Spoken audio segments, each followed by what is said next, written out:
Sustancias psicoactivas recablean el cerebro. Ah, vos, ¿Sí? qué interesante, Ese que yo recablean te el marqué con cerebro. amarillo, bueno, eso es una evidencia. Recablean y aparte producen neurogénesis. ¿Qué significa eso?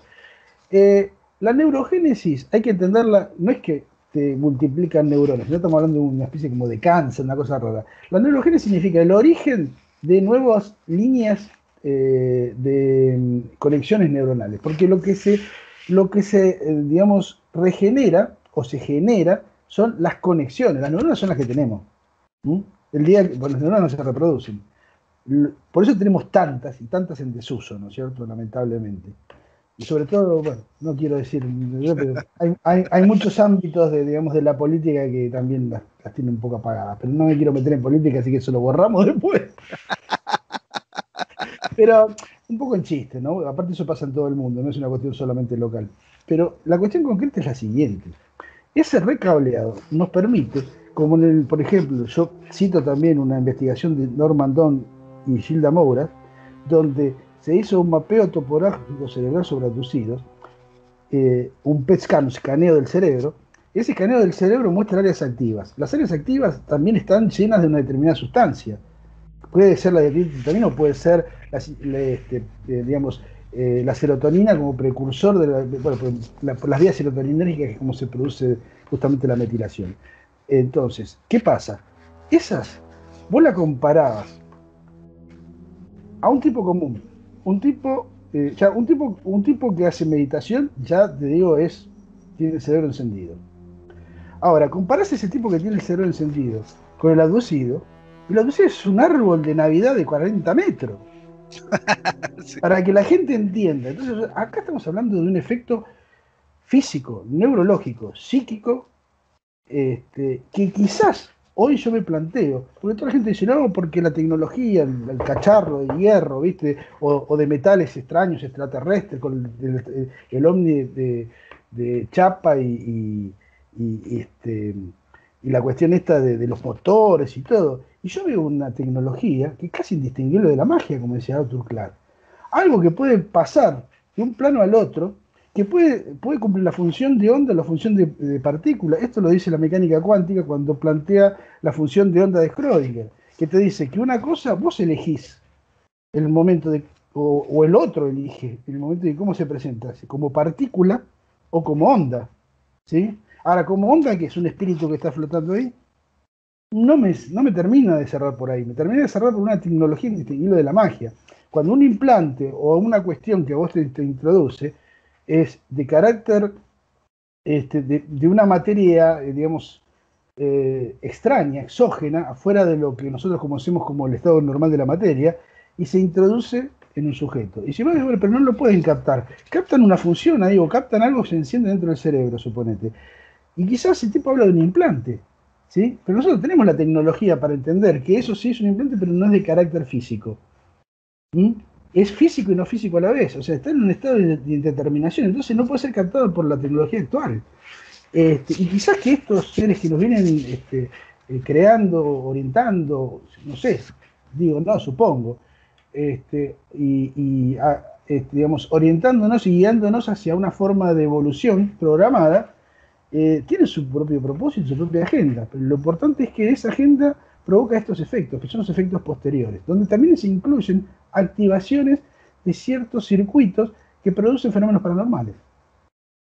Sí, Se ve sí, en los casos de eso. las abducciones y se ve también en los casos de experiencias cercanas a la muerte y de toda experiencia cumbre, incluso de gente que muere y vuelve a la vida, entre comillas, muere 5, 6, 7 minutos, no más porque ya el cerebro si no se deteriora, y vuelve con, no todos, pero muchos vuelven con ciertas, digamos, dones, ¿no?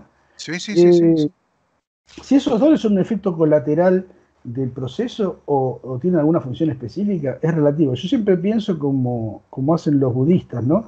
O, lo, o ciertos lamas budistas o lamas tibetanos, donde quiera que esté la cuestión del lamaísmo budista, o el budismo propio, ¿no? Que dice que el camino hacia lo espiritual, entrando en el ámbito de lo transpersonal, es esa atención plena que justamente se ve en los mapeos, y no tanto los poderes o sidis, como lo llaman ellos, que es como eso es como una especie como de desvío, que no hay que darle tanta bola a eso. Lo que hay que darle bola es estar consciente de una realidad mayor a la realidad. Y eso está en todas las tradiciones orientales. Que con la tradición occidental pasa otra cosa. Ahí hay un predominio que bien toda la tradición, o sea, yo me he criado en la fe católica, así que no estoy tirándoles, lo estoy viendo desde una perspectiva más objetiva, que es, dentro de la historia de la religión judeo-cristiana y sobre todo la religión católica, hay una cuestión que está entremezclada entre ese mensaje que ha traído en un segundo término Jesús, y cómo fue interpretado y cómo se ha utilizado. Y en ese sentido yo siempre recomiendo pensar un poco como piensa Foucault, ¿no? Esta cuestión del poder. Cuando se establece la cuestión hay un texto de Foucault que se llama Microfísica del Poder. Y ahí establece todas las relaciones entre el poder, la cultura, la religión. Y es un fenómeno del cual se apropia no solo esto, sino los humanos también, ¿no? Porque ahí hay una cuestión que tiene que ver justamente quién maneja este evento, esto, cómo lo podemos manejar. Claro. Lo que pasa es que este tema que vos hablás es un tema que abre una caja de Pandora y ya la ciencia es difícil que pueda entender esta situación. Apenas pudo entender lo del tema de partícula y onda, que fue una cachetada para la ciencia, porque damos cuenta que la partícula tiene conciencia cuando es observada, que eso es Uh -huh. increíble, pero ya lo que estamos hablando, ya la ciencia está años luz de tratar de comprenderlo. Pero quería hacerte una preguntita con el tema de que, bueno, nosotros con Gustavo intercambiamos información en privado, porque, bueno, tenemos una relación buena onda, entonces él me pasa información, yo le paso, y él me pasó una información que creo que va a ser para otra entrevista, pero es muy interesante porque él lo nombra, es el mapeo cerebral. Y hay dudas, porque yo no soy profesional de la salud, pero por ejemplo cuando dicen un punto que cuando ellos toman el mapeo cerebral con encefalograma, ¿no? Le ponen cables en la cabeza para ver la frecuencia, los hertz en que vibra el Sí, pensamiento de las de dos la persona. maneras, de las dos maneras, Bueno, o sea, hay con una parte cables que y dice, con una máquina. sí, que le hicieron encuesta a los abducidos y que primer punto descartaron a través de un consejo de neurología que eran esquizofrénicos. Uh -huh. Pero también dijeron que los hercios que producen o son registrados a través del electroencefalograma de los abducidos, el mapeo cerebral, es casi idéntico a los hercios terrestres. Uh ¿Es -huh. verdad eso? Sí, y hay otra cosa también, que no quiero decir primero para no olvidarme. Los sujetos no han sido esquizofrénicos ni hay señas de que han estado en un estado alterado de conciencia inducido por sustancias psicoactivas, pero por una simple razón, porque como hoy yo te decía, el mecanismo de la IMAO, de la monoamina oxidasa, Sí. tiene un efecto inhibitorio sobre la dimetiltriptamina para que eso no quede circulando en sangre todo el tiempo. No, no Entonces, volvemos locos. claro, una vez que marcaron el senderito para conectar el visor, ¿sí? Y la captación, ¿sí? Como que prendés un aparato, ¿viste? Un telescopio, pum, lo enganché, el telescopio electrónico, tic, lo enganché. Te di corriente, ya está. Después vos lo podés apagar o prender. ¿Sí? Pero ya, digamos, la sustancia no está, porque ya se abrió un sendero a nivel neuronal que a vos te capacita para poder acceder a la realidad. Punto uno. Punto dos. Los 50 ciclos por segundo es similar a los 50 hercios. Y si alguien que sabe, digamos, de electricidad o electrónica compara ese ciclaje cerebral, lo puede encontrar justamente en dispositivos, ¿sí? Electromagnéticos, o sea, en electricidad, bueno, o en determinado tipo de aparatos, digamos, de alta función. Entonces, el tema, no me quiero meter en un tema de electrónica, pero los 50 ciclos por segundo son 50 hercios. Y 50 hercios aparecen en muchos temas que están vinculados con el electromagnetismo, sea de la Tierra o sea producido por el hombre, ¿sí? Y cuando me refiero a la Tierra, hay fenómenos electromagnéticos en la Tierra que tienen sus cosas también, ¿no es cierto? Como las bolas de plasma y todo lo demás. Pero no me quiero meter en eso. Quiero centralizar en esto. El mapeo es el resultado, ¿sí? De una experiencia en la cual se ha activado la dimetiltriptamina. O sea que es todo lo mismo. Es un sistema. Mi opinión, ojo, es mi opinión. ¿Sí? Lo importante de todos estos estudios es que, sobre todo en el cuadro de los esquizofrénicos que estaban siendo tratados, que fueron contenidos y que fueron ayudados, en los estudios donde se involucran esquizofrénicos, en los estudios donde se involucran pacientes o sujetos para el experimento, se les explicó, hay todo un código de ética detrás, ¿no? Para que no digan Sí, después, sí, no, sí. que están haciendo esto, pobre el paciente o pobre la persona, no, no. A ver, los estudios que se hacen en esquizofrénicos se hacen justamente para trabajar en qué tipo de antipsicótico se adapta mejor, ¿sí? Claro, es para Qué tipo ayudarlos. o qué tipo de neuroléptico se adapta mejor. Y después también, y ahí es donde me toca mi trabajo, qué tipo de terapia es más adecuada en combinación con los fármacos, porque el psiquiatra se encarga de medicarlo, pero el psicólogo, y esto fue hasta los últimos años, porque antes el esquizofrénico se lo medicaba, se lo ataba y se lo guardaba por ahí.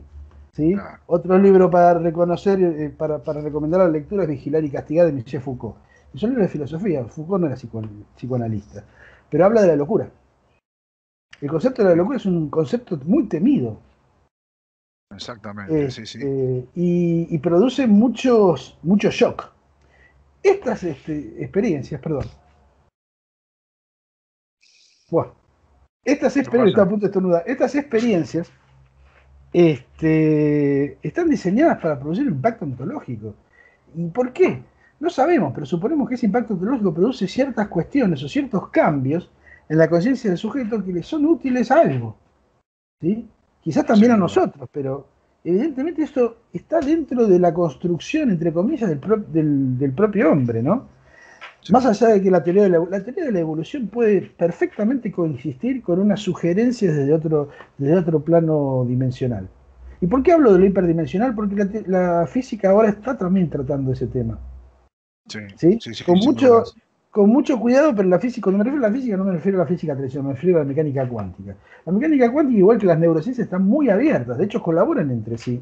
A diferencia de la psicología tradicional o el psicoanálisis, ¿no? Que siempre se ha quedado con Freud y Lacan ahí y lo dejamos ahí, punto. O la Sí. psiquiatría tradicional, que también es muy, digamos, muy cerrada.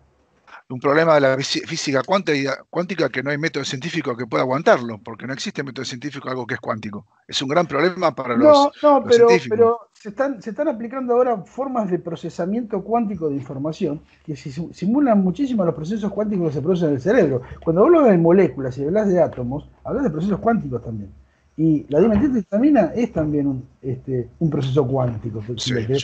yo estoy convencido que sí, estoy convencido que sí, porque yo siempre te lo digo que desde el punto de vista de la investigación de estos fenómenos como la adopción, que es lo que más me concierne, noto y observo que el DMT es el sospechoso y es el que quizás nos abre esta realidad, que no Ujú, es una alucinación, que es abre otro campo que todavía desconocemos, pero ujú. presente quizás, como hablamos, el cerebro y la conciencia.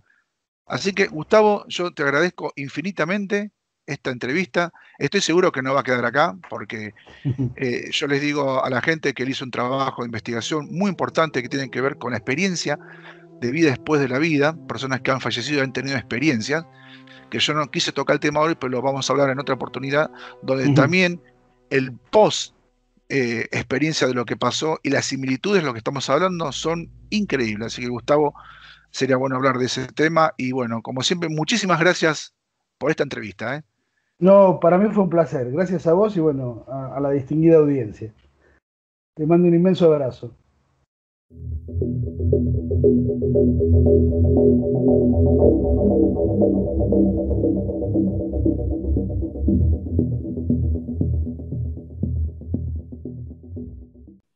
Tu libro, que ya hemos hecho otra entrevista, que dice Ayahuasca, el disco duro de los dioses. O sea, como que nosotros tenemos una especie de DMT como un USB que se engancha en una computadora y baja toda la señal. Exactamente, eso es lo que yo traté de hacer. Mira que mi libro, yo los primeros consejos los hago en el 2010, hace 10 años. Estaba más joven, más inmaduro quizás, pero trataba como de poder explicar a la gente, cuando todavía no había tanta moda del internet y tanto, era un tema mucho más cerrado, ¿no? Pero que yo trataba de explicar, y lo que trataba de explicar en mi libro, que es como que tú conectas como un disco duro externo con una información del universo, ¿no? hay un escrito que decía, pues buscar James Cameron y el ayahuasca. James Cameron hace la película Avatar basado en experiencias chamánicas y ayahuasca. Entonces, ¿por qué? Porque esa conexión con el árbol y todo tiene una similitud de lo que puede sentirse. Ahora, cuando tú ves los colores en Avatar, bueno, mucho más bonitos son los de la ayahuasca. Sí, sin dudas. Así que, Cris, bueno, creo que gracias por todo lo que nos has contado. Bueno, por supuesto, quiero que promociones tu libro. Contame cuáles son tus links y tu libro, que yo también ya lo habíamos promocionado en otras entrevistas, así que ya te conocen. Sí, o sea, mi libro, yo todavía no he armado una página web que la voy a hacer, lo que pasa es que tengo mucha información, como te decía. Yo soy parapsicólogo de línea pragmática. ¿Qué quiere decir eso? Estudié parapsicología de la forma formal, como lo utilizó Rusia para investigar los fenómenos paranormales. Ahora hay muchos parapsicólogos que curandero, otra cosa, y lo confunden. No sé. Parapsicólogo investigativo, soy especialista en hipnosis, soy especialista en regresiones, instructor de combate, doy cursos de inteligencia y operaciones psicológicas. Son una parte de lo que yo hago. Y de mi libro, si textualmente mi libro pueden buscar la página en Instagram, se llama Ayahuasca DMT33. Entonces en Instagram está linkeado, ¿no? Parte de mi foto, porque ahí pueden ver como un recorrido de lo que yo he hecho, ¿no? Ahí está una entrevista en la revista Plataforma de España, donde se plasma mi visión del libro. Y bueno, y me pueden preguntar, ¿no? Ok. Bueno, Cris, muchísimas gracias de tu tiempo hacia nosotros. La verdad, yo estoy muy contento, tengo mucha satisfacción de tratar de comprender todo esto del DMT, tratar de discernir si es un psicoactivo alucinógeno o algo más real que la realidad. Yo estoy casi seguro que es una realidad más real que la realidad, Cris. Muchas gracias. Estoy convencido, Pablo, pero a veces es muy difícil por hacer entender eso. Y por eso digo, solo el que vive esto puede hablar. El que no lo vive, eso son teorías. Y además, el que lo vive incluso es subjetivo. Entonces, hay mucho. Bueno, Cris, gracias, querido. Gracias, muchísimas gracias.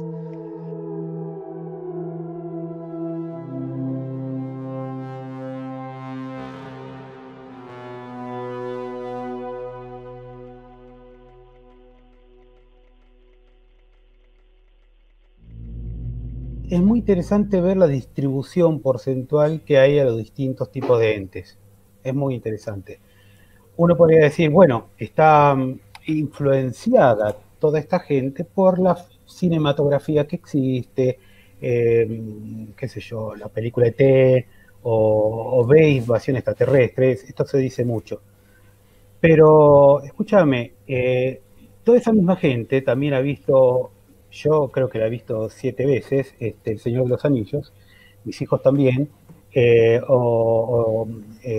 Harry Potter, ¿no es cierto? Y todos esos personajes efectivamente aparecen con niveles porcentuales en las preguntas como entidades que aparecen.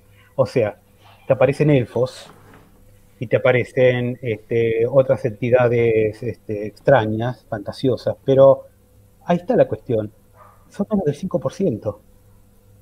O sea, ¿que el DMT solamente le gusta la película Ve Invasión Extraterrestre y ET? Pregunto. Parece que los que tomaron DMT solamente vieron esas 2 películas. Y tampoco tuvieron otro tipo de marco cultural que los haga ver, por ejemplo, no sé, nazis que vienen a tomar tu casa, o motoqueros que te atacan, o cosas por el estilo. El estudio de Johns Hopkins es bastante contundente en decir que el 70% ve entidades que los clasifica como seres guía, son positivas en su mayoría, en las cuales creo que un 50% de ellos los califican, un 40 y pico por ciento los califican directamente como extraterrestres. Claro, es Y lo que siempre hablamos. los elfos del Señor de los Anillos se quedaron en el 5%. Sí. Claro, porque muchas de las explicaciones de por qué la gente, no en el toma de DMT, sino en las aducciones o las hipnosis, cuando se extrae información y sacan que los aducidos fueron aducidos, y no saben que son aducidos porque es muy importante eso, no sé, vamos a poner el común denominador de que generalmente las personas tienen un trauma en la infancia, ¿no? Por ejemplo, puede tener el trauma con un abuelo, entonces inventa y se le aparecen seres y dice que es aducido. Como siempre hay un trauma en la infancia y lo reemplazan por el tema alienígena. Ahora, nunca se ve en casos argentinos diciendo de que hay falcon verdes o las personas de origen de color que viven en Estados Unidos tienen problemas cuando toman DMT con la esclavitud, o las personas que los familiares del Titanic suenan con inundaciones, siempre son seres extraterrestres, tanto en el plano de adopción, en el plano de vigilia y en el plano de la toma de DMT. Pero no son traumas de la infancia que se ven abuelos, porque así como en la DMT ven payasos, que sabemos que es una pantalla camaleón, pasa lo mismo cuando ve un abuelo, o cuando ve una tía, cuando ve una mamá. Pero acá lo estamos hablando de inyección de toma de DMT. Es el caso similar. No hay inventos, no hay traumas, no hay memorias falsas impuestas en la hipnosis. La toma de DMT es clarísimo la estadística. En general, el trauma muchas veces queda grabado en el inconsciente de la persona que sufrió esa abducción. O sea, muchas veces generan traumas que al quedar grabados en ese inconsciente que luego está reprimido por el consciente, de ahí vienen muchas fobias o problemas graves de la psique. Okay. Ahí estaba una pregunta de Darío diciendo que raro que no se vean los grises. Bueno, justamente no se ven los grises en la toma de DMT y estas dos estadísticas, porque justamente cuando uno toma DMT o hay una experiencia con DMT, trasciende a otros planos. En cambio, el gris, el ET, que tanto le encanta la ufología convencional, es de 3D, es físico, es tangible. Entonces no se ven en las tomas de DMT. ¿Por qué? Porque nos lleva a otros planos y a otras realidades. Yo le voy a leer acá otro caso que a mí me encanta, capaz, comparar mucho con el grandioso estudio que hizo Corrado Malanga, donde él habla de un tipo de inserción de chips a través del nervio óptico causado por unas entidades no reptilianas, sino los sauroides, una tecnología que él cree que es rudimentaria, que aplicaba a través del nervio óptico, que fue descrita en la película Fuego del Cielo por, ¿cómo se llama el que fue aducido, que vino acá a Argentina? Walton Travis. Entonces, acá le voy a leer esto que es una similitud muy importante con Corrado Malanga. Jim tenía 37 años y trabajaba como maestro. Era voluntario que no le gustaba hablar mucho de las experiencias. Durante el estudio de la tolerancia hablamos sobre la necesidad de ir más allá de los colores vivos, que él mismo reconocía que lo distraía. Le apareció tal vez detrás de los colores encontraría seres. Los animé a que intentaran comprobar si era así. Cuando se le pasó el efecto de la última dosis, dijo, casi distraídamente, sin mucha emoción: fui a donde ellos, como usted me sugirió. Había investigadores clínicos que me sondeaban la mente. Me introdujeron por las pupilas una especie de cables largos y fibra óptica. En una toma de DMT hablando de fibra óptica, es increíble. La similitud con el tema de inserción de chips por el nervio óptico que va a parar al lado inverso del cerebro. Es una toma de DMT de una encuesta científica, no es un cuento, o como dice Luciano, es una lectura de crónica o una monografía de la biblioteca. Estamos hablando de unos relatos de DMT. Sí, fíjate que el acceso al nervio óptico también se menciona mucho en la bibliografía ufológica. Se hace a través del hueso esfenoide. Por eso hay relatos de personas que han sido, vos sos técnico en imágenes, que el médico le ha preguntado: ¿usted ha tenido una operación en la nariz, en el hueso esfenoide? O las personas que han sido abducidas, la casuística dice que muchos de ellos sangran mucho por la nariz a raíz de esas intervenciones. Bueno, a través del hueso efenoide aparentemente por ahí pasa el nervio óptico, que se lo utiliza, según Malanga, como un canal de comunicación, digamos. Ellos quieren llegar al cerebro a través de esto. Este rompecabezas no solamente se arma por ir a hacer investigación de campo, se hace también por hacer una investigación académica de libros de gente que en toda la historia ha trabajado la ufología, como le llaman, que va mucho más allá. Hoy creo que todos nosotros hacemos post-ufología, hacemos psicoufología y un montón de enfoques distintos de la cuestión alienígena, de entidades, de posesión y de conocernos a nosotros mismos como cuerpo, como unidad, como sistema de información que es el cuerpo humano, que todo ese complejo hace, digamos, que vos puedas llegar a tener luego un entendimiento de estas realidades, porque ya no es solamente de la realidad física de la 3D, para poder hablar del tema. Creo que todos estamos en la investigación y que no somos opinólogos, porque de última seríamos opinólogos autorizados por una experiencia pragmática, empírica y académica desde el estudio. Además, Cristian, no hay una carrera de ufología. Eso. No, pero tampoco hay una carrera de padre, y digamos, por eso, tengo muchos años de papá y de haberla remado.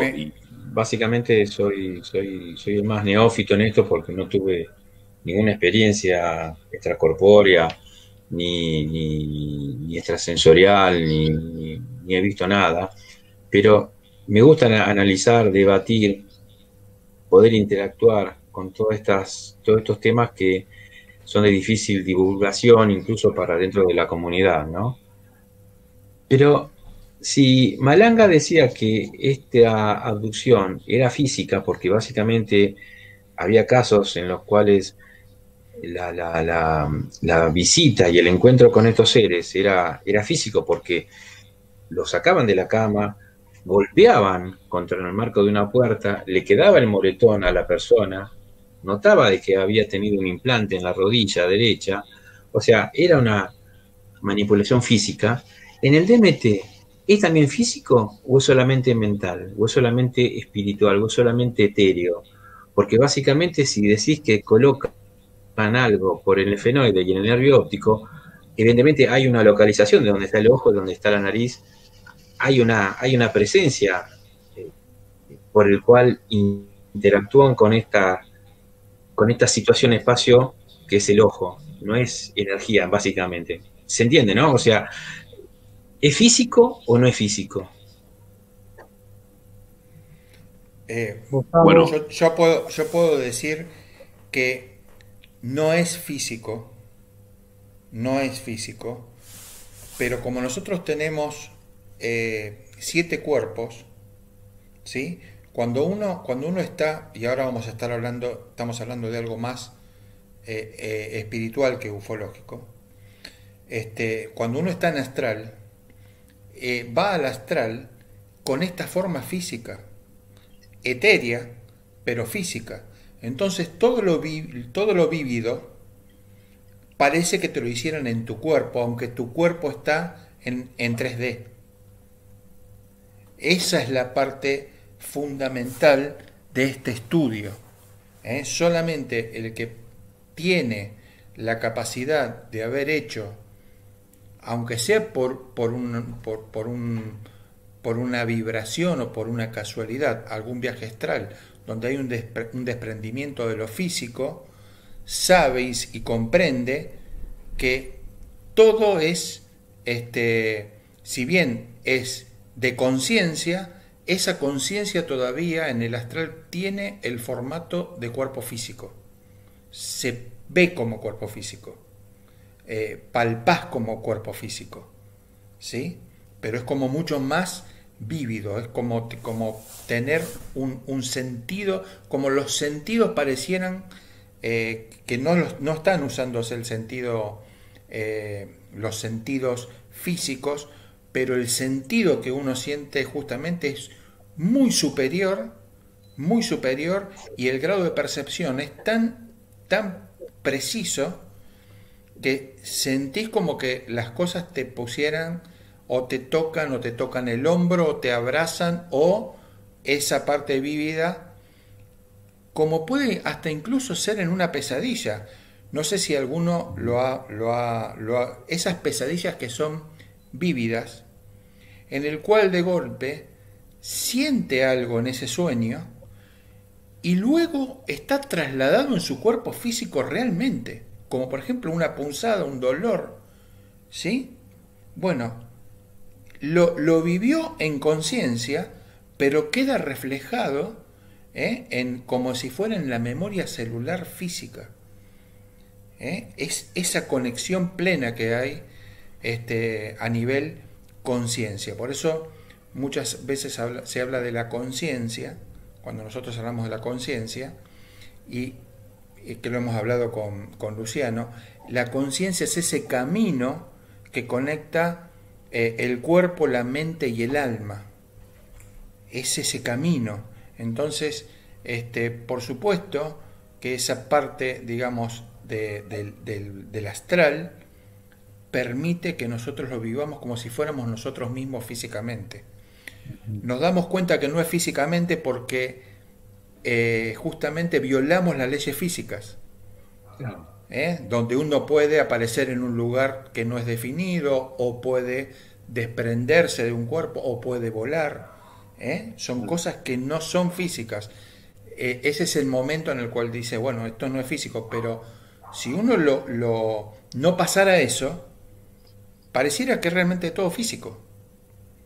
Por eso se me ocurre, Gustavo, perdóname, Cris, se me ocurre el video de John Mack que está en YouTube disponible, ese documental que han hecho, en el que relata a una chica las visitas frecuentes que tienen de estos seres, y ella dice que cuando ella siente de que va a ser abducida, la habitación se torna de un color azul intenso. azul.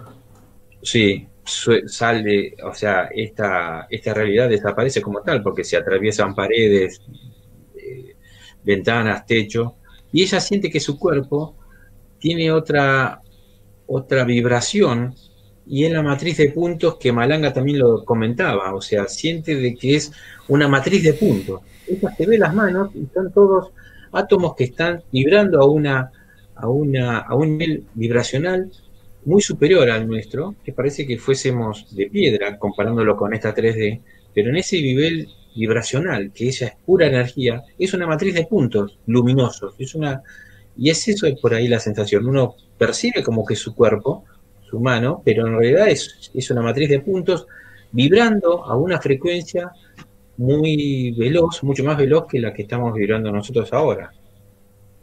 De Jeremías, que es un colaborador de Strack. Dice así: había 4 seres bien definidos que me miraban, como si estuvieran sobre la mesa de un quirófano. Abrí los ojos para ver si eran ustedes, el médico y la enfermera, pero no lo eran. Eran seres que me habían hecho algo y ahora observaban los resultados. Su adelanto científico y tecnológico es enorme. Me miraban justo por encima de la barra de tracción que tenía frente a mí. Creo que me decían: hasta pronto, no te pierdas por aquí. Y acá habla del tema, bueno, seguimos lo mismo, ¿no? Dice: sentí como si estuviera en un laboratorio extraterrestre. No es un caso de adopción, estamos hablando de toma de MT, para que se entienda. Acostado en una cama de hospital, como esta, pero en otro lugar. Era una especie de muelle de aterrizaje, en un área recuperada donde había unos seres. Y trataba de hacerme la idea de que sucediera mientras me llevaban de un lado a otro con la cama rodante. El lugar no tenía aspecto extraterrestre, pero su aparente propósito sí daba la impresión de serlo. Era un espacio tridimensional. O sea que el tipo había tomado el LSD y pensaba que iba a haber otro tipo de bichos. Se encontró con otras cosas. Dice: activaron mi circuito sexual. Me llené de repente de una increíble energía orgásmica. de lo que decía Gustavo con el tema de a las 49 sale el sexo y la gran cantidad de MT. Surgió de repente un extraño gráfico, como los rayos X, en los dibujos animados, y una luz amarilla identificó que el correspondiente sistema de serie de sistemas funcionaban adecuadamente. Los seres verificaban los instrumentos con los que había pruebas. Cuando empecé a recuperarme de sus efectos, no pude evitar que me viniera a la mente la palabra extraterrestres. O sea, que en la toma de MT también hay problemas de sexo. O sea, ¿por qué? Si yo tomo DMT, debería ver estupideces, ojos o sistemas arquetípicos hacen sexo con insectos, y quirófanos, camillas que andan, típico de la adopción. Entonces la DMT asocia, y creemos que la DMT da esta casi evidencia de que la adopción existe, que tanto cuesta la adopción y los reptiles, etcétera, etcétera, etcétera. Bueno, acá les voy a hablar, acá el propio Strava hace una analogía, o sea, nos ganó de mano, digamos. Pero bueno, es muy breve y hace una analogía con lo que él investigó y John Mack. Dice, es innegable la analogía que existe entre la descripción de John Mack sobre los raptos extraterrestres y los contactos relatados por nuestros propios voluntarios. ¿Cómo podría alguien dudar después de leer las reseñas de los dos últimos capítulos que nosotros veníamos refiriendo ahora, de la toma de MT, induce encuentros típicos con extraterrestres? Si los relatos de varios participantes en nuestra investigación se hubieran suprimido todas las referencias al MT, ¿podría alguien distinguir de los grupos de raptados? Es tremendo lo que dice. O sea, él mismo saca la misma conclusión de lo que estamos hablando nosotros. La analogía que hay con las descripciones del DMT. El DMT creo que es el nexo en todo, a múltiples sensaciones, a espiritualidades, a realidades. Claro. Por eso la insistencia de exponer estos trabajos tan fascinantes de terceros y científicos es por algo muy simple. O sea, la dinámica de adopción no se puede comprobar científicamente porque no hay sensores que registren que los seres cuando atraviesan las paredes, se llevan a la persona, la abducen, extraen la energía y la vuelven. No hay métodos científicos para que se pueda comprobar científicamente que los aliens secuestran. En ninguna parte hay pruebas científicas, de ninguno. Ni un trabajo de ninguna persona puede demostrarlo científicamente. Bueno, ¿por qué? Porque la ciencia todavía no está preparada para mensurar frecuencias y alternativas de otras realidades. Entonces, por el momento, quizás nos podemos llegar a adentrar con el tema del DMT o la propia hipnosis, que también no está avalada científicamente, por eso también hay que decirlo, no está avalada científicamente, no es un método científico de aprobación, pero lo han utilizado cientos de personas, cientos de hipnosis de todo el mundo, como John Mack, como Mauro Moretti, como Buck Copping, como David Jacobs, todos han utilizado la hipnosis, y Carla Turner, y han llegado a lo mismo. ¿Cómo puede ser que la hipnosis se diga de que se induce memorias falsas y todos dicen lo mismo? Pero en la representación de la toma de MT también dicen lo mismo. Y en la toma de MT no hay falsas memorias. Entonces, quizás los únicos recursos como hoy podemos obtener es la información que se extrae en las hipnosis y justamente estos trabajos científicos con sus métodos científicos por psiquiatras renombrados den la pauta de la existencia de las entidades alienígenas. Sí, lo curioso de lo que vos decís, Luciano, es justamente eso. ¿Por qué la obra de Strassman, las publicaciones y los años que hace que está en el tema Malanga, sean desconocidos para la mayoría de los que se interesan por estas cosas? ¿Por qué hay esos hilos invisibles a veces que ningunean o frenan o tapan el accionar de estos conocimientos? La censura estuvo presente en la antigüedad, ustedes lo comentaron, con la Inquisición y la Iglesia y el control, y estuvo desde siempre, incluso mucho antes de esa época, y sigue hoy en día. No es extraño de que cuando vos hablás de estas cosas y le decís Corrado Malanga, la gente te mira como diciendo que es un grupo de cumbia. No saben quién es. Y tampoco saben de Strassman, a ver. Ni tampoco saben de John Mack. A ver, ¿por qué hay tanta coincidencia en estos tipos que realmente estaban acertados en la línea de investigación que estaban haciendo? Evidentemente, Carla Turner, hay intereses creados, evidentemente no me cabe ninguna duda, de que estos conocimientos tienen que permanecer ocultos. Porque no nos beneficia. Pero por eso te digo, John Mack, a ver, tiene una extraña muerte. A ver, todos los demás tuvieron extraños casos de cánceres. ¿Por qué? Es muy extraño, es muy extraño. Y que la obra no sea conocida, no sea divulgada, es aún más extraño. En la ufología, sobre todo. Obviamente. Porque estamos hablando de algo que viene de las universidades y publicados en los sitios internacionales donde se publican este tipo de estudios, que se encargan del tema, o por lo menos lo denuncian, y la ufología tendría que estar sumamente interesada en ver qué aporta la ciencia con respecto a estos temas, ¿no? Pero lo que pasa es que la ufología, yo que estuve dentro de la ufología y ahora me siento afuera de la ufología, el gran anhelo del ufólogo es tener un contacto alienígena. ¿Sí? Comparte agenda. Y tener es el contactismo y la bondad. Entonces cuando vos venís y decís a un católico que Jesús no existe, y bueno, obviamente va a haber rechazo. El ufólogo no quiere saber nada con este tipo de agenda alienígena. Y más si hay una pata científica que podría demostrar la existencia de estos seres que son perversos. Obvio. La rechazan enérgicamente. Y sí, bueno, es una posición, está todo bien. Quería contar algo también, que en esta entrevista, este paper científico, también muchas experiencias de premoniciones del futuro. Estas entidades le hablaban sobre el futuro de la humanidad, sobre la destrucción de la humanidad, algo que nosotros ya conocemos perfectamente cuando estas entidades tratan de contactar y decir el tema este, y habla mucho del futuro. Por eso yo creo que este paper científico, estos científicos se toparon con una situación, quizás como decía Gustavo, no se esperaban esto. Pero este paper tiene mucha connotación y está aceitado con esta dinámica de adopción. Por eso vuelvo a decirte que es muy importante esto. Yo la verdad que cuando lo vi, lo leí, no lo podía creer, sinceramente, que esto venga de gente de neurociencia, de psiquiatras, de universidades muy reconocidas, y que el DMT no es un psicoactivo alucinógeno, es algo que te lleva a una realidad más real que la realidad, sin dudas.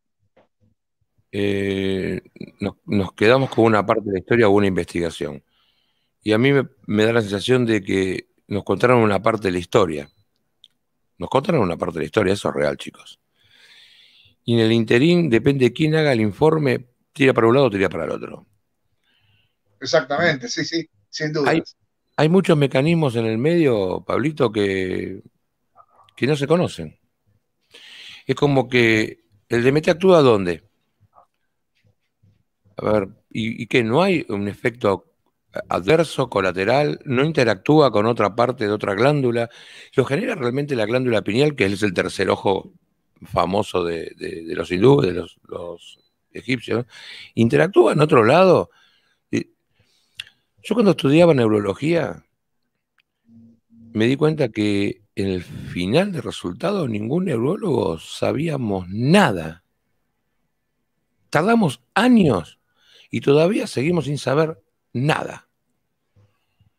Vos tocas el cerebro y tenés fácil 20, 30 años para ver si tenés puede pasar, un efecto colateral. Y no sé qué opinan ustedes, pero digo, ¿en cuántas cosas interactúa? Porque no son independientes. Sí, Mirá. Sí, yo entiendo que es todo un misterio, pero lo que nosotros tratamos de dar a entender en este difusión desde la web es que cuando se habla de la adopción o cuando se habla de la hipnosis, cuando se habla de los reptiles, más de uno se rasgan las vestiduras, es comentario de fantochadas, de de gente que son paranoicos, que no son reales, que no son serios, porque sabemos que es así. Por eso nosotros estamos fuera de la ufología. Pero este paper científico nos acerca a una realidad. Ese es el punto más importante. Está bien lo que decís, Jorge, con respecto a que uno puede la información direccionarla para algún lado conveniente. Eso es real, de hecho pasa, de hecho pasa, porque si yo, de todas las entidades que se ven en el informe, hablo del 5% que ven elfos, por ejemplo, yo Sí. lo estoy direccionando de alguna manera hacia la fantasía. Digo, bueno, ven elfos, ¿viste? Si yo claro, si yo no hablo de ese 39, 40 o más de 40% en el cual ven entidades similares a los que ven los que son abducidos, es lógico que yo de alguna manera lo estoy direccionando y eso es posible, es discutible y bueno, la base... Pablo, yo lo que quería aclararte, hasta que vuelva el audio de Gustavo, por más pruebas científicas que tengas, vos fijate que hay un programa de eludir este tipo de prueba empírica por parte de la gente que va a estar siempre negada, por más que sea profesional, por más que sea con altos estudios, quien no quiera ver este tipo de prueba empírica, de denominador común en toda la gente que tiene acceso a este contacto, no lo va a ver. Por más que haya 2.000 millones de casos, van a seguir negándolo y van a seguir diciendo que no tienen las pruebas a la vista. No, además uno puede hablar, opinar. Mira, yo voy a contar una breve... Yo estudié neurología, por ejemplo, ustedes saben, chicos, pero quería contar la anécdota por otra cosa. Yo estudié neurología, hice 3 años en investigación, a cambio de que cuando me recibí era neurólogo, ¿no? Bueno, no me recibí. ¿Quién sos para hablar? Nadie. Porque verdaderamente, si no tenés un título, no podés. Pero está mal. Porque hay gente que, si no, cuando fue Testud, ¿no? Si no me equivoco, Testud recursó 13 años y hoy todo el mundo estudia los libros de Testud. 13 años recursó. Yo como técnico radiólogo lo estudié, los libros de Testud en anatomía. Bueno, él nunca se recibió de médico. Fíjate. Entonces, ese tipo de cosas no da el derecho a que no haya conocimiento. El conocimiento parte por otro lado. La inteligencia no se mide por el número que tengas en el boletín, sino por la capacidad de resolver problemas o de interactuar o probar. Es que además, muchachos, la misma ciencia formal está censurando este tipo de conocimientos. O sea, por algo no se ahonda en el currículum de cada materia, de cada carrera. Sí, claro. Está censurado, porque ¿quiénes son los mismos dueños que aportan guita a los programas universitarios? Ya la van a poner como materia. Vos sabés que le falta mucho, tengo la esperanza de que pongan... ¿Qué título te va a dar de que vos realmente estás conectado con tu ser? O a la gente que tiene capacidades diferentes y superiores a las de una persona común, que tiene más de 5 sentidos habilitados. ¿Quién le va a dar un título de que tiene posibilidad de conexión con otros mundos? No existe. ¿Y por qué no existe? Porque no se ha instrumentado esto ni lo van a querer instrumentar. Hay un montón de fuerzas oscuras que están bloqueando el conocimiento para que la gente siga cada vez más ciega.